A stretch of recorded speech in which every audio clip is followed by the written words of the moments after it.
50,00,000 കാറും ആര് കൊണ്ടുപോകും എന്ന ആകാംക്ഷയിലാണ് ആരാധകർ. അതിനിടയിൽ ഒരു വമ്പൻ പ്രവചനവുമായി എത്തിയിരിക്കുകയാണ് മുൻ ബിഗ് ബോസ് സീസൺ 5-ലെ വിജയിയായ അഖിൽ മാരാർ. ഇത്തവണത്തെ ബിഗ് ബോസ് സീസൺ 7-ൽ വിജയിക്കുക അനുമോൾ ആണെന്നാണ് അഖിൽ മാരാർ പറയുന്നത്. 50,00,000 കാറും അനുമോൾ കൊണ്ടുപോകും. ഉറപ്പിച്ചു തന്നെ അഖിൽ മാരാർ പറയുന്നത് ഇക്കാര്യം പറയുന്നവർ പറഞ്ഞുകൊണ്ടേയിരിക്കും. എങ്കിലും സമ്മാനം കൊണ്ടുപോകുന്നത് അനുമോൾ തന്നെയാണ്. ജിൻഡോ മണ്ടനാണ്, പൊട്ടനാണ് എന്ന് ആവർത്തിച്ച് പറയുന്ന ഒന്ന് ആലോചിച്ച് നോക്കൂ. 18 പേർ ഒരു ഷോയിലേക്ക് പോയി. 50,00,000 അടിച്ചുകൊണ്ട് ഒരുത്തൻ ഇറങ്ങിപ്പോയി. അവനെ മണ്ടൻ എന്ന് വിളിക്കുന്നവരല്ലേ യഥാർത്ഥത്തിൽ മണ്ടൻ.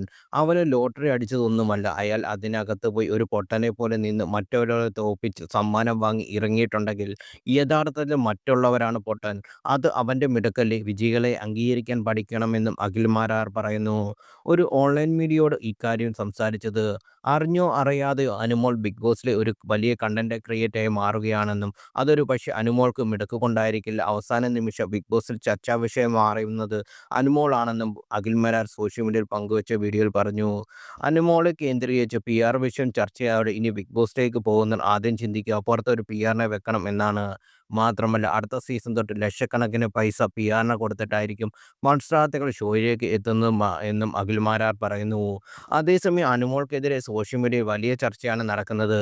അനാവശ്യമായി സദാചാരം പറയുകയും ഷോയിലുള്ള ആൾക്കാരെ ബോഡി ഷേമിംഗ് നടത്തുക, പുരുഷ മത്സരാർത്ഥികളെ അധിക്ഷേപിക്കുക ഒക്കെയാണ് അനുമോളുടെ സ്ഥിരം വേലയെന്നാണ് സോഷ്യൽ മീഡിയ അഭിപ്രായങ്ങൾ.